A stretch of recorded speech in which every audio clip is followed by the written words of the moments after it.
For believers in the race of life, the ultimate goal line is still ahead. When Christ returns, all our labors will end. The hope of Christ's return has motivated Christians for 2,000 years, and that return in power is nearer now than ever. Only a few saw Jesus rise into heaven, but every eye will see him return to vanquish his enemies. Today, the glorious details continue. From the Moody Church in Chicago, this is Running to Win with Dr. Erwin Lutzer, whose clear teaching helps us make it across the finish line. We're in a series on Christ among other gods, showing why Christ is supreme. Today, Dr. Lutzer brings part 2 of his final message, a message on Christ's extraordinary return, described in 2 Thessalonians chapter 2. It says, verse 8, "And then that lawless one will be revealed, whom the Lord will slay with the breath of his mouth and bring to an end by the appearance of his coming." That's actually what we're talking about today, is Christ's coming to crush all of this rebellion. That is, the one whose coming is in accord with the activity of Satan, with all power and signs and false wonders, and with all the deception of wickedness for those who perish, because they did not love the truth so as to be saved.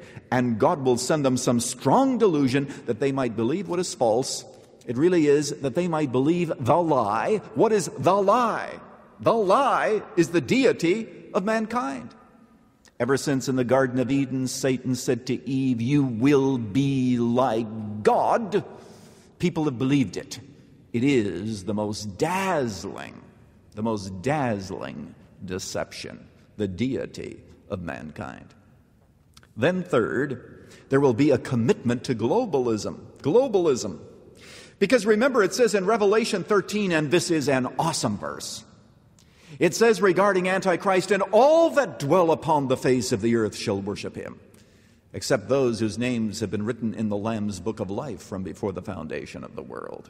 He is going to, for a few days, for a few weeks, receive what he believes to be absolutely universal worship. And you can't have that unless the whole world becomes a global community. I have in my hand the global ethic that was published at the Parliament of World Religions here in the city of Chicago, September 5th, 1993. A global ethic. This global ethic says that all the religions of the world can unite, all the religions of the world can be together, and we can change the world globally. It begins by saying the world is in agony. The agony is so pervasive and urgent that we are compelled to name its manifestations so that the depths of its pain might become clear. Peace eludes us. The planet is being destroyed. Neighbors live in fear. Women and men are estranged from each other. Children die. This is abhorrent. And we certainly would all agree with that.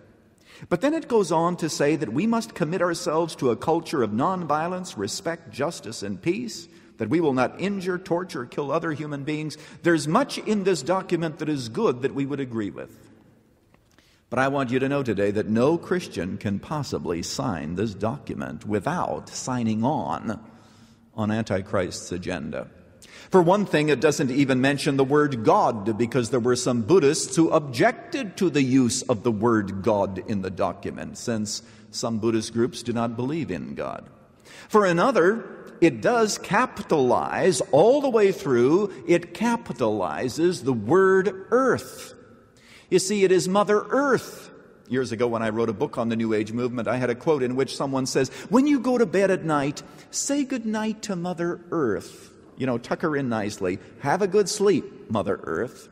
Pantheism, the belief that everything is God and the earth is God. And unfortunately, this philosophy also lies underneath those who sometimes promote globalism and the entire global agenda. And so what Antichrist is going to do, what he will be doing is having a global strategy for the world. Now, this document has no power. None of us were compelled to sign it. Though, incidentally, it was not made up by the Parliament of World Religions. It already came, and we were told that there would be no debate about it. But many people signed on. But what Antichrist is going to do is to have a structure whereby it can be enforced. And I can already see it happening where people are asked to sign on, and then if you don't, they say, see, you're opposed to peace. You know, these Christians are standing in the way of a global agenda. Here we are on the verge of a brand new age when we're going to bring peace and we're going to end hunger in the world. And who in the world won't get on the agenda? It's those Christians who think that their God is the right one. A commitment to globalism. Number 4, there will be a commitment to utopia. Utopia. We can usher it in. You should just see how optimistic this document is, though it was written by a man who had some sense of realism. But he says, we appeal to all the inhabitants of this planet. Earth cannot be changed for the better unless the consciousness of individuals is changed. We will pledge to work for such transformation in individual and collective consciousnesses for the awakening of our spiritual powers through reflection, meditation, prayer, or positive thinking. Choose whatever you like or none of the above. For the conversion of the heart. This is for the conversion of the heart. Together, get this, folks, together we can move mountains. And without a willingness to take risks and a readiness to sacrifice, there can be no fundamental change in our situation. That's why we commit ourselves to a common global ethic, to better mutual understanding, as well as to a societal, beneficial, peace-fostering, earth-friendly way of life. Earth, of course, being capitalized. Utopia is on the corner. It's just around here.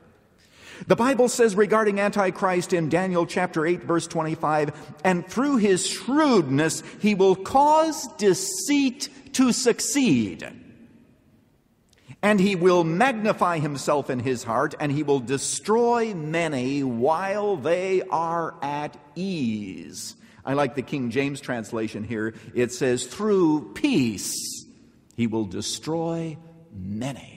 And you have all of the doves of peace that will be flying around, and behind it will be the most brutal, politically motivated, religious organization that this world has ever seen that will be viciously